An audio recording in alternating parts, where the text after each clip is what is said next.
குடியுரிமை சட்டம் அமலுக்கு வருகிறது.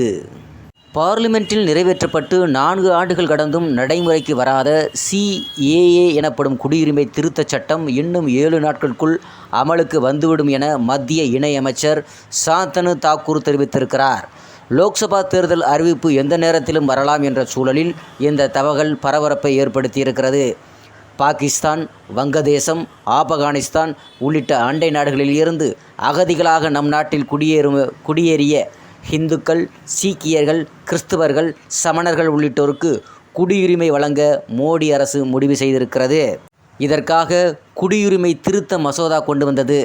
இது 2019இல் பார்லிமென்ட்டின் இரு சபைகளிலும் நிறைவேறியது. ஜனாதிபதியும் உடனடியாக ஒப்புதல் அளித்ததால் சட்டமானது மசோதா. ஆனால் இதுவரை சட்டம் நடைமுறைக்கு வரவில்லை. பார்லிமென்ட்டில் சட்டம் நிறைவேற்றப்பட்டதால் அதிலிருந்து 6 மாத காலத்துக்குள் அந்த சட்டத்திற்கான விதிகள் வகுக்கப்பட வேண்டும். தவறும் பட்சத்தில் லோக்சபா மற்றும் ராஜ்யசபா குழுவிடமிருந்து 6 மாதத்துக்கு ஒருமுறை கால நீட்டிப்பு பெற வேண்டும். அந்த வேலையை உள்துறை அமைச்சகம் தவறாமல் செய்து வருகிறது.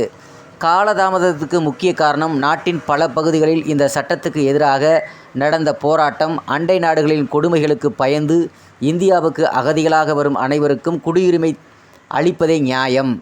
அதை விடுத்து முஸ்லிம்களை தவிர்த்து மற்ற மதத்தினருக்கு குடியுரிமை வழங்க சட்டம் வழி செய்கிறது. இந்த பாரபட்சத்தை ஏற்க முடியாது என எதிர்க்கட்சிகளும் முஸ்லிம் அமைப்புகளும் கூறியிருக்கிறது. சட்டத்தில் குறிப்பிட்டுள்ள 3மே முஸ்லிம் நாடுகள். அங்கே மற்ற மதத்தினர்தான் சிறுபான்மை.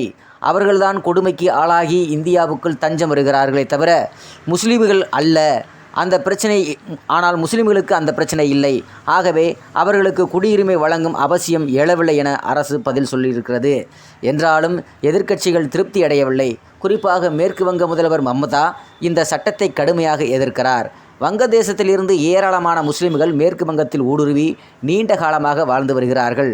வழக்கமாக அவர்கள் திரிணாமுல் காங்கிரஸ் கட்சிக்கு வாக்கு செலுத்துகிறார்கள். எனவே மம்தா இதை இழப்பாக பார்க்கிறார். இந்த சட்டத்தின் ஆங்கில பெயரில் உள்ள முதல் வார்த்தைகளை சேர்த்தால் சிஏஏ என வருகிறது. அதை குறிப்பிட்டு தேர்தலுக்காக மத்திய அரசு கா என கூவுகிறது என்று மம்தா கூறியிருக்கிறார். ஆனால் குடியுரிமை திருத்தச் சட்டம் நடைமுறைக்கு வருவதை யாராலும் தடுக்க முடியாது என மத்திய உள்துறை அமைச்சர் அமித்ஷா சமீபத்தில் தெரிவித்தார். சட்டம் அமலுக்கு வரப்போகும் தகவலை மத்திய இணையமைச்சர் சாந்தனு தாக்கூர் நேற்று தெரிவித்தார். இவர் மேற்கு வங்கத்தின் வடக்கு 24 பர்கனாஸ் மாவட்டத்தைச் சேர்ந்தவராகவர். மத்துவா என்ற பட்டியலின சமூகத்தைச் சேர்ந்தவர். இந்த சமூகத்தினர் மேற்கு வங்கத்தில் கணிசமாக இருக்கிறார்கள். இவர்கள் 1950 முதல் மேற்கு வங்கத்தில் குடியேறியவர்கள்.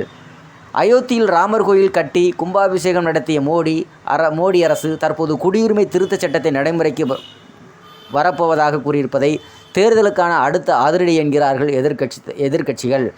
திரிணாமுல் நிர்வாகி குணால் கோஷ் அவர்கள் மேற்கு வங்கத்தில் குடியேறிய திருத்தச் சட்டம் அமலுக்கு வராது என்பதை குடியுரிமை திருத்தச் சட்டம் அமலுக்கு வராது என்பதை முதல்வர் மம்தா ஏற்கனவே தெளிவுபடுத்திவிட்டார். லோக்சபா தேர்தலுக்கு முன் பொய்யான வாக்குறுதிகளை அளித்து தேர்தலில் வெற்றி பெற பாஜக முயற்சிக்கிறது என்று திரிணாமுல் நிர்வாகி குணால் கோஷ் அவர்கள் சொல்லுகிறார். ஆக இந்த குடியுரிமை திருத்தச் சட்டம் வருகிற 7 நாளில் அமலுக்கு வருகிறது என்று